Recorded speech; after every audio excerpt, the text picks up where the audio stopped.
La saison 2026 de Formule 1 vient de démarrer, c'était en Australie ce week-end. Le 15 de France a pris une leçon de rugby en Écosse. Victor Wembanyama et les Spurs deviennent de plus en plus puissants. Arthur Fils fait honneur à la France à Indian Wells. Éric Perrault est bientôt sacré champion du monde de biathlon. Paul Sexas devient un grand en tenant tête à Tadej Pogacar. Alors très grosse semaine de sport pour nos athlètes français. Formule 1, rugby, cyclisme, tennis, biathlon. J'adore, les semaines comme ça aussi variées. Alors comme d'habitude, on va revenir sur les performances de nos athlètes français de la semaine qui vient de se terminer. Avant ça, tu connais la chanson, n'hésite pas à t'abonner, à liker, laisser un petit commentaire ou faire parler de ce podcast au maximum de personnes, à tes amis, à n'importe qui, ta famille. Alors on reprend l'actualité sportive tout de suite. Installe-toi bien, c'est parti. On part en football avec la Ligue 1, c'était la 25e journée du foot français ce week-end. On a eu le choc de ces dernières semaines, Paris contre Monaco. Après les allers-retours de qualification à de grande qualité en Ligue des Champions, les deux équipes se sont jouées ce week-end en Ligue 1. Gros pressing de Monaco tout au long du match et pressing payant. Victoire 3-1 de Monaco. Lens est en état de grâce cette saison, nouvelle victoire avec du beau jeu, 3-0 contre Metz. Toulouse et Marseille se sont retrouvés 3 jours après les quarts de finale de la Coupe de France. Toulouse avait gagné, la Marseille voulait se venger et c'est chose faite, victoire 1-0 malgré de nombreuses occasions toulousaines. Lyon et Lille ont tous les deux fait match nul, un partout à domicile.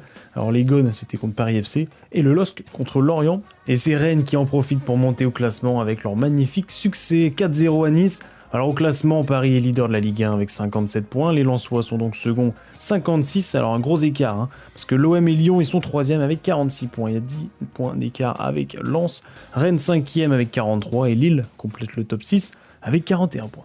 Et les infos pêle-mêle en football pour nos joueurs français, Martin Terrier a été décisif dans le nul 3-3 de Leverkusen à Fribourg. Il a inscrit un but et une passe D.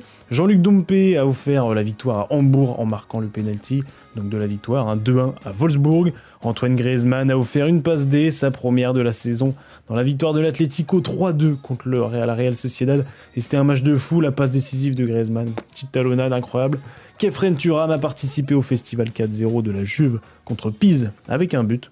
Et Luka Dacuna a inscrit son 3e but et sa 3e passe D. Il a mis un de chaque dans la victoire de Como à Cagliari. Le premier Master 1000 de l'année est peut-être le plus connu à démarrer en tennis. Le tournoi d'Indian Wells ou encore le Tennis Paradise au vu de l'emplacement. Tournoi réunissant les hommes et les femmes pendant 12 jours aux États-Unis. Alors côté français, il y a 11 hommes qui participent et 3 femmes. Et alors chez les filles, parce que ça va aller un peu plus vite, seule Diane Paris a passé le premier tour et voilà, elle a perdu le deuxième. Et oui, c'est tout. Et là, on passe chez les hommes, on en a retrouvé 6 au deuxième tour sur les 11. Il y en a 2 qui ont passé 2 tours, donc c'était au 3e tour. Rinderknecht qui a affronté Carlos Alcaraz en 16e, donc c'est le 3e tour, et meilleur joueur du monde en ce moment en plus. Et Arthur Fils qui nous régale depuis son retour de blessure il y a quelques semaines. Pour rappel, il avait manqué plusieurs mois de compétition à cause de son dos. Il s'est qualifié pour les 8e de finale, soit le 4e tour. Il va affronter du lourd un Félix Auger-Aliassime, le Canadien qui est très en forme également. Donc voilà, les 2 Français, on espère qu'ils vont passer leur tour. Et à savoir que Félix et Arthur ils se sont affrontés qu'une seule fois, c'était cette année d'ailleurs, avec une victoire tranquille du Canadien. Mais bon, les dynamiques, elles sont différentes, parce qu'Arthur, il revenait de blessure, donc voilà, il n'était pas encore en rythme, là ça va être différent. Et côté favori, on retrouve donc Alcaraz, qui va jouer contre Arthur Rinderknecht, le Français. Yannick Sinner avance tranquillement en 8e, et il va jouer contre Fonseca, la pépite brésilienne. Après, il y a Zverev, Medvedev, Draper, des mineurs qui sont encore en lice, et même Novak Djokovic qui va affronter Kovacevic en 16e de finale. Et donc côté féminin pour les favoris, il y a Sabalenka qui va affronter Osaka en 8e, ça va être un gros match. Rybakina, Paolini, Pegula, Svitolina, Mukova, comme vous voulez. Ils sont encore présentes, et Zachary contre Swiatek, ça va être un gros match aussi, c'est en 16e de finale, ça va être beau ça. Et vous pouvez suivre la compétition sur Eurosport, et la finale, normalement, ça sera dimanche. On part en basket et on commence avec la NBA, petit point, classement évidemment. À l'ouest, Oklahoma est sur 5 victoires de suite et son dauphin San Antonio a 4 victoires de suite. Donc ils sont chauds, ils ont des grosses dynamiques. Minnesota réalise une deuxième partie de saison assez dingue. Ils enchaînent 8 victoires sur leurs 10 derniers matchs. Et le classement pour les playoffs et play-in est déjà fait en vrai, parce qu'il y a 8 victoires qui séparent le 10e Portland du 11e Memphis. Alors le top 6 à l'ouest est OKC, San Antonio, Minnesota, Houston qui gagnent 2 places. Denver et les Lakers. À l'Est, semaine catastrophique pour Détroit qui en sont à 4 défaites de suite, ce qui laisse Boston revenir à seulement 2 victoires et surtout que Jason Tatum a fait l'un des retours de blessure le plus rapide de l'histoire pour une rupture des tendons d'Achille. Il est revenu cette semaine, ça fait plaisir. Les 2 plus grosses séries en cours sont donc OKC à l'ouest avec 5 victoires, égalité avec Miami, et surtout c'est Atlanta qui enchaîne 6 victoires de suite. Alors le top 6 à l'est c'est Détroit, Boston, New York, Cleveland, Toronto et Orlando, parce que Philadelphie a perdu 2 places, ils sont maintenant 8e, attention. On part en Europe pour l'Euroleague, c'était la 30e journée, là où l'on retrouve les meilleures équipes d'Europe. Monaco a perdu 88-70 au Fenerbahçe, Paris a gagné 81-97 à Baskonia, et Lyon également a gagné, c'est ça qui est fou, 88-91 à Anadolu Efes. Alors ça donne quoi au classement ? Monaco est 9e, Paris est 16e, avec un match en moins. Et Lyon, bon dernier évidemment, même s'ils ont quand même gagné. Et on finit avec la Betclic Elite, la Ligue française, c'était la 21e journée. Monaco a gagné 89-79 contre Cholet. Lyon va jouer ce mardi, ce soir. Paris s'est défait de Limoges 80-86. Strasbourg a perdu en prolongation 96-98 contre Dijon. Alors au classement, Monaco est seul en tête, ils ont une petite avance. 18 victoires pour 2 défaites. Paris est deuxième en 16-5, suivi de Nanterre en 15-6. Strasbourg est quatrième avec 14 victoires, 6 défaites, mais il a un match de retard. Et Lyon suit 5e avec 13 victoires, 7 défaites. Et il joue demain, et Le Mans il joue ce soir, et Le Mans complète le top 6 avec 13 victoires, 8 défaites. Là, on joue pas physique, là. Ils nous dominent parce qu'ils pensent qu'on est de la merde. C'était le retour de la Formule 1 ce week-end en Australie. Saison 2026 historique, nouvelle voiture, nouveaux pneus, nouveaux pilotes, nouvelle écurie, nouveau DRS, nouveau moteur, nouvelle destination aussi, que du nouveau. Alors on sent que les Mercedes ont une petite avance sur les autres écuries pour les nouvelles voitures, puisque Russell démarrait en pole position devant Antonelli, son coéquipier, et en troisième, avec notre Français Isaac Hadjar, troisième. Et ouais, fraîchement arrivé à Red Bull avec Verstappen. À noter que Verstappen, justement, s'est craché à la Q1, donc il a démarré au dernier 20e du Grand Prix. 58 tours, justement, dans ce Grand Prix, sous le soleil d'Adélaïde. Piastri s'est craché au tour d'échauffement et doit donc abandonner sans même réellement participer à la course. Alors énorme bordel dès le départ, tout le monde se double en quelques virages et Leclerc se retrouve en tête en ayant démarré 4e et Hamilton, son coéquipier, il est 3e à la fin du premier tour alors qu'il a démarré 7e. La bataille entre Leclerc et Russell pour la tête est incroyable, les deux vont se faire que se doubler pendant 9 tours et grâce ou à cause de ça, Lewis Hamilton il revient petit à petit et là il y a une bataille en trio, c'est fou. Coup dur au 11e tour, safety car, le moteur de Isaac Hadjar a lâché et le Français doit abandonner. Et puis nouveau safety car au 18e tour, c'est Valtteri Bottas qui s'est retrouvé dans l'herbe à l'arrêt. Alors encore une mauvaise décision de Ferrari qui n'a pas fait rentrer aucun pilote au stand pendant que les autres se servaient du safety car pour le faire. Il ne pouvait pas rentrer parce que le safety car était trop tard, mais il pouvait le faire au tour d'après. Il doit donc rentrer au stand bien plus tard et se faire dépasser logiquement par les Mercedes qui ont eu le temps de les rattraper. Et c'est donc George Russell qui remporte ce premier Grand Prix de la saison, suivi de son coéquipier Kimi Antonelli, et Charles Leclerc est 3e. À noter que Lewis Hamilton est 4e et que Max Verstappen, qui a démarré 20e, a fini 6e de la course. Il est monstrueux. Alors côté français, Isaac Hadjar a dû abandonner, Pierre Gasly est 10e et empoche le dernier point. Et Esteban Ocon termine 11e. Le classement général reste donc le même que les positions de la ligne d'arrivée. Russell, Antonelli et Charles Leclerc sont 1, 2, 3. Le prochain Grand Prix, c'est directement ce week-end à Shanghai, en Chine. C'était le 4e match du tournoi destination en rugby entre l'Écosse et la France. Le match était samedi à 15h10 au Murrayfield à Édimbourg. Le premier contre le deuxième. Si la France gagne, elle est championne du tournoi pour la 2e année consécutive.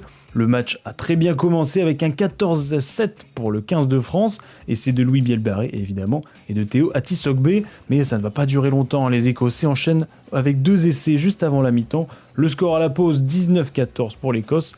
Alors le 15 de France est en grande difficulté, ça va pas s'arrêter en deuxième mi-temps, 4 nouveaux essais pour l'Écosse en 25 minutes, puis en 15 minutes la France va essayer d'inscrire des essais, elle en a quand même mis 4, mais malheureusement on a été surclassé par des Écossais exceptionnels durant ce combat. Victoire finale de l'Écosse 50-40, alors les deux équipes repartent avec le bonus offensif. Alors dans les autres rencontres, nouveau coup de théâtre, c'est l'Italie qui a gagné contre l'Angleterre, qui cette année est aux fraises, victoire italienne 23-18, et l'Irlande a battu les Pays de Galles 27-17. Au classement, la France est premier avec 16 points, suivi de l'Écosse 16 points également, mais la moyenne de points est plus élevée pour la France, donc on est premier. L'Irlande 14, l'Italie 9 points, l'Angleterre 6 points, avant-dernier, c'est quand même fou, hein. L'Angleterre avant-dernier. Et le Pays de Galles 1 point. Le prochain match, c'est France-Angleterre justement, le crunch pour terminer. Si le 15 de France l'emporte, on est champion.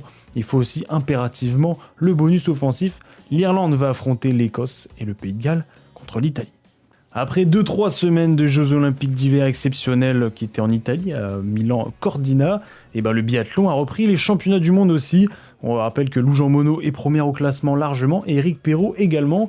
Alors là, il reste 3 étapes avant la fin de ces championnats du monde.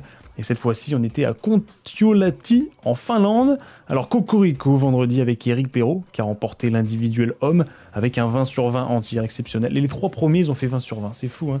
Samedi, Cocorico, avec Julia Simon, qui remporte la mass start. Et le relais masculin, la même journée, a terminé second derrière la Norvège, évidemment. Au classement, chez les hommes, Éric Perrault est largement premier du championnat, avec quasi 200 points d'avance sur le deuxième. Il a même remporté les petits globes en individuel et mass start, signifiant qu'il est arrivé premier du classement général de ces deux types de courses, et personne ne pourra le rattraper.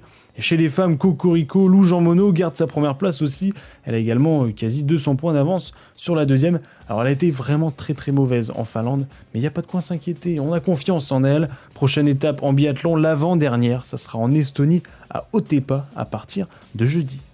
Et après l'euphorie des JO d'hiver en ski de fond, Johannes Klebe a repris du service en gagnant la course sprint du 1,5 km, et Jules Chapaz a terminé sur le podium, 3e position pour le Français, bravo à lui.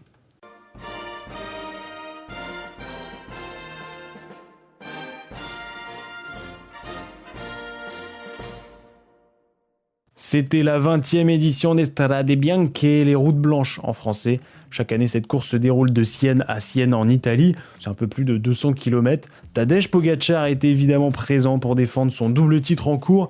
À 79 km de la fin, durant la montée de la Santa Maria, c'est Tadej Pogačar qui accélère en voyant que plusieurs pilotes, plusieurs coureurs ont des problèmes techniques. Alors il essaie de les distancer, les concurrents, mais Paul Sexas, notre Français, arrive à le suivre, et c'est même le seul en tout cas qui retarde l'inévitable, parce que Tadej il s'échappe 1 km après son attaque pour essayer de revenir sur le Slovène. Un groupe de 5 coureurs va se former, dont 2 Français, Paul Sexas et Romain Grégoire. Alors que Pogačar s'approche de la victoire, Paul Sexas attaque pour la seconde place. Seul Del Toro parvient à suivre, le top 3 se dessine. Pogačar devient le cycliste le plus titré ici, avec un 4e sacre. Il dépasse Fabian Cancellara. Putain, ça date ce nom, hein. Waouh. Paul Sexas s'offre la 2e place en ayant laissé sur place Del Toro. Isaac dans la dernière montée, Romain Grégoire arrive 4e de la course. 2 Français dans le top 5, c'est quand même beau. Et Pogačar démarre très bien sa saison pour sa première course cette année. Et vient de commencer aussi ce dimanche le fameux Paris-Nice, course de 8 étapes. Et Matteo Jorgensen, le double champion du monde en titre, le coureur de Visma Bike, il va pas défendre son titre puisqu'il ne participe pas. Ouais. Julien Lafilippe est notamment présent chez les Français, donc c'est à suivre toute la semaine sur Eurosport. C'était la nuit numéro 5 pour la première ligue de fléchettes à Cardiff, au Pays de Galles. Compétition, on le retrouve les 8 meilleurs joueurs les plus influents, on va dire, du circuit PDC. Luke Littler, Luke Humphries, Michael Van Gerwen, Giant Van Veen, Gary Price, Johnny Clayton, Stephen Bunting et Josh Rock. En quart de finale, Littler a battu Rock 6-4. Price est vainqueur 6-5 de Bunting. Clayton aime bien Van Veen, victoire 6-4. Et Luke Humphries a écrasé Michael Van Gerwen 6-1. On a retrouvé en demi-finale Price contre Littler. Et Littler a été injouable avec que des gros finishes. Victoire 6-3. Et Clayton devient un habitué des finales. Victoire 6-4 contre Humphries. En finale, on a donc Johnny Clayton qui a déjà remporté une nuit, alors que Luke Littler, tenant du titre, n'y arrive toujours pas. Et finalement, c'est le jeune prodige qui va s'en sortir vainqueur 6-4 et remporter sa première nuit dans cette édition 2026. Au classement, Clayton est toujours leader avec 14 points. Van Veen, Price et Littler sont deuxième égalité avec 9 points. Michael Van Gerwen 5e avec 8 points, Humphries 6e 6 points, Bunting 7e avec 5 points, et Josh Rock toujours aussi bon en 0 points, et oui, et fait rare qu'il y a eu 5 vainqueurs différents sur les 5 premières nuits. Et la nuit numéro 5 sera jeudi à Nottingham, et Bunting et Rock vont s'affronter, donc peut-être la première victoire de Rocky, on a hâte de voir ça. La Ligue des Champions, on est à sa 13e journée en handball. Paris est terminé sur un match nul 34 partout à Pélistère, c'est rare de voir ça. Et succès de Nantes contre Veszprém, 33-31. Nantes est 4e du groupe A et Paris 4e du groupe B. Ils font toujours pareil. Et en Star League, c'était la 19e journée pour la Ligue française. Et le choc de cette journée, c'était Paris à Montpellier, 1er contre 3e. Paris s'est imposé 30-32. Nantes a gagné 27-41 à Chartres. Ou encore victoire de Limoges 28-31 à Nîmes. Au classement, Paris est à 37 points invaincus. Nantes est 2e aussi, 35 points, invaincus également, mais ils ont fait 3 matchs nuls. Et Montpellier est 3e avec 29 points contre Limoges qui complète le top 4 avec 26 puntos. C'était la 24e journée de la Ligue française de volleyball, la Marmara Spike League. Et gros match entre Tours et Tourcoing, 1er contre 3e aussi. Et victoire 3-2 de Tours. Et Montpellier perd également 3-0 contre Toulouse, ça fait mal. Poitiers se rapproche, ils ont gagné 3-2 contre 7. Au classement, Tours est en tête avec 59 points. Montpellier 2e, 54. Tourcoing 3e, 50. Et Poitiers est 4e avec 43 points. Et ils enchaînent 3 victoires de suite, c'est beau. À noter enfin une victoire de Plessis-Robinson après 8 défaites d'affilée. Ça fait du bien, ça.